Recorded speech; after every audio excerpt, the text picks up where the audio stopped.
Zohar Yomi, the daily reading of Zohar from this week's Parshas Vayigash, found in the Zohar Daf 205b, and it's part 2,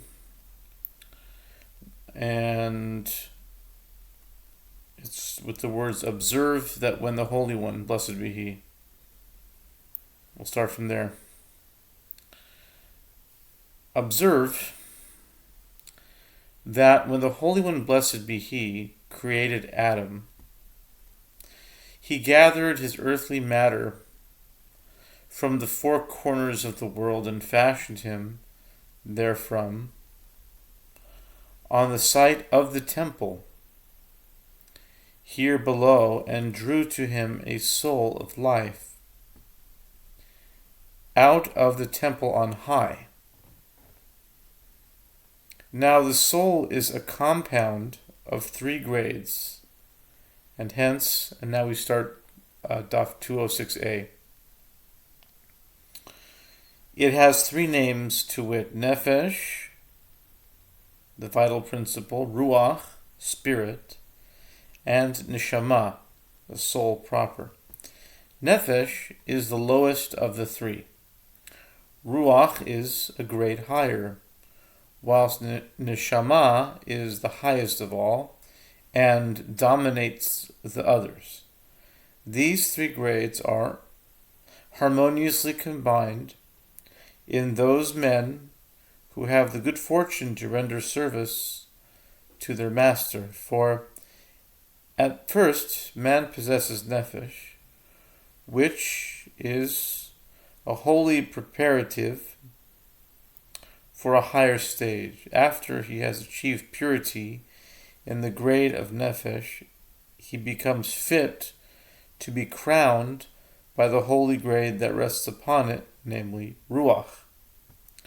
When he has thus attained to the indwelling of Nefesh and Ruach, and qualified himself for the worship of his master in the requisite manner, the Neshama, the holy superior grade that dominates all the others, takes up its abode with him and crowns him, so that he becomes complete and perfected on all sides.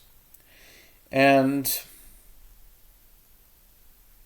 he becomes worthy of the world to come and is beloved of the Holy One, blessed be He.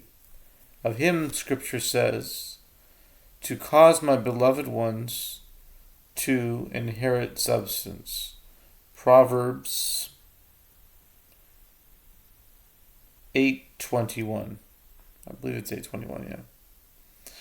The beloved ones being those who have attained to the holy Neshama. Rabbi Judah remarked, if that be so, how can we understand the verse in the account of the flood, in all whose nostrils was the soul of the Spirit, Nishmath Ruach, of life, died? Genesis 7:22. Rabbi Isaac replied, this bears out what I said. Among the generation of the flood, no one was left that had possessed the holy Neshama, as for instance Enoch or Jared or any of the other righteous who by their merits could have saved the earth from destruction and its inhabitants from being exterminated. Scripture thus tells us that all in whose nostrils was the soul of the Spirit of life, of all those on dry land died. That is to say, they had died already and departed this world, so that none was left to shield the world at that time. Observe that Nefesh, Ruach, and Neshama are an ascending series of grades. The lowest of them, Nefesh, has its source in the perennial celestial stream, but it cannot exist permanently save with the help of Ruach, which abides between fire and water. Ruach, in its turn, is sustained by Neshama, that higher grade above it, which is thus the source of both Nefesh and Ruach. When Ruach receives its sustenance from Neshama, then Nefesh receives it in turn through Ruach, so that the three form a unity.